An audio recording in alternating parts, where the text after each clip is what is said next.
La France n'a toujours pas de gouvernement depuis le 7 juillet. Cela après la dissolution et les législatives. Est-ce pour vous un motif d'inquiétude, cette absence de gouvernement?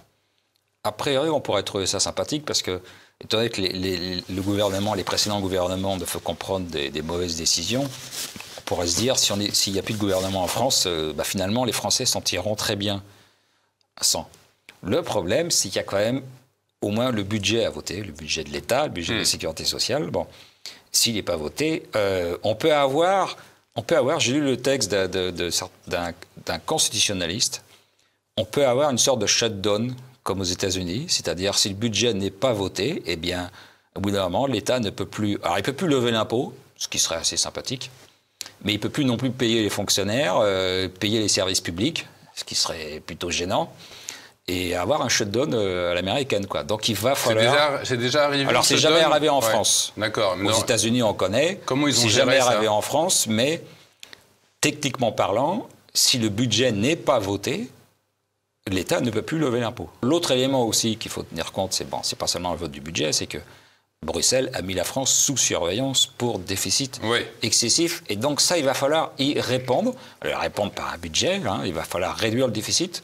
Et c'est pour ça que, je le redis, moi j'ai plutôt peur d'une hausse d'impôts parce que faire des réductions de dépenses, c'est toujours douloureux. Et il n'y a pas de majorité claire qui aurait été élue sur un programme de rigueur ou de réforme qui puisse imposer plusieurs milliards, 10 ou 20 milliards d'économies, quoi. Voilà. Donc il n'y aura pas de majorité pour ça. Le problème, c'est qu'il y aura plutôt de majorité pour une augmentation d'impôts. Mais la France est sous surveillance. Et puis la France a récemment été un peu dégradée par des agences de notation. Donc les investisseurs internationaux qui possèdent plus de la moitié de notre dette, ils commencent à regarder un peu avec un peu d'attente, un peu d'inquiétude, parce que eux aussi, ils attendent quand même qu'un budget soit voté, quoi. Voilà. Donc il va falloir réduire le déficit parce que Bruxelles le demande et parce que les investisseurs internationaux le demandent aussi. Voilà. Et Bruxelles nous demande d'être en dessous de 3%. On est en 2024 à 5,6. Voilà. Et le problème, c'est que quand on regarde le déficit sur les 12 derniers mois glissants, sur les mars, avril, mai, il n'y a pas vraiment de réduction, quoi. C'est-à-dire que Bruno Le Maire vous avait demandé de trouver des milliards d'économies, et qu'est-ce qu'il a fait en fait? Et là, il va partir en Suisse, il a fait des effets d'annonce. Oui, il a fait des effets d'annonce, mais il a annoncé il y a quelques mois un plan de 10 milliards d'économies qui était en fait largement gonflé. Il n'y a rien de concret, malheureusement, quoi. Donc les choses la douloureuse va arriver, quoi. Est-ce que vous pensez que Emmanuel Macron a voulu cette situation, ce blocage? Non, je pense qu'il est en train de perdre les pédales parce qu'il est dans une situation encore plus difficile que celle qui précédait. Est-ce que c'est vraiment plus difficile pour lui aujourd'hui? Oui, parce qu'avant, il avait une majorité qui n'était pas absolue, mais qui était relative. Il arrivait à faire passer des textes avec du 49.3. Voilà, que personne ne remettait en cause. C'était le premier bloc largement devant les deux autres. Personne ne remettait en cause. Et il faisait passer des textes avec l'accord d'une partie de LR ou avec des 49.3. Et aucune motion de censure n'était parvenue à faire chuter le gouvernement. Donc il aurait pu continuer encore 3 ans comme ça. Donc vous pensez qu'il a réellement perdu son pari? Oui, surtout qu'une élection intermédiaire, elles sont toujours mauvaises pour le pouvoir en place. Donc, s'ils décidaient tous de dissoudre parce qu'ils perdent les municipales ou les européennes, la France serait ingouvernable. Donc, non, il faut savoir laisser passer. Bon, il a fait un coup de poker en pensant que la gauche n'aurait pas le temps de s'unir. Et il ne pensait pas que le RN pourrait encore continuer de progresser.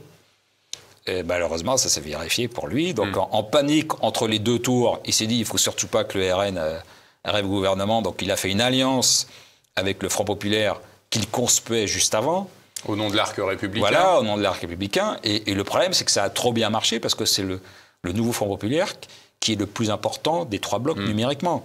Et je veux dire, moi, c'est absolument pas les gens que je défends, mais la logique parlementaire, en France et dans tous les pays parlementaires, elle voudrait que le chef de l'État appelle un représentant de l'Alliance arrivait en tête, c'est-à-dire le nouveau Front populaire. Ça ne me plaît pas de dire, mais oui, c'est la réalité. Villepin disait pareil. Voilà, c'est la règle des régimes parlementaires. Bon, franchi les $2500 l'once d'or, qui est un chiffre quand même symbolique.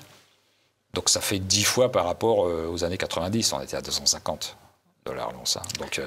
Donc voilà, il y a trop de dettes partout, depuis le début des années 2000 surtout. Et on va le payer. Donc là, c'est une secousse qui ne s'est pas traduite par une crise. Ça aurait pu, mais ça ne s'est pas traduit par une crise. Mais il y en aura d'autres, des chocs comme ça. Et c'est les risques, voilà, c'est le problème. Est-ce que cet effondrement des bourses, c'est peut-être pas aussi le résultat d'une information qu'on n'a pas, à savoir l'arrivée d'une troisième guerre mondiale, la crise de la zone euro, on la connaît, mais on n'en connaît pas l'ampleur aujourd'hui, mais elle va arriver. Une faillite bancaire, tout le monde en parle. On avait déjà vu aux États-Unis et en Suisse, avec le Crédit Suisse, des faillites en chaîne. Et puis, vous le disiez, cette banque du Japon qui est en grande difficulté. On sait que dans le milieu des marchés, c'est une question d'information. Il y a certaines grandes familles au XIXe siècle qui ont bâti leur richesse sur le mensonge, sur le détournement de l'information. Moi, j'ai l'information en premier, puis je déforme le marché pour m'enrichir. Il y en a quelques jours avant ce crack, justement, sur les carry-trades japonais, là, Warren Buffett a vendu une grande partie de ses actions. Donc, il y en a qui ont du flair.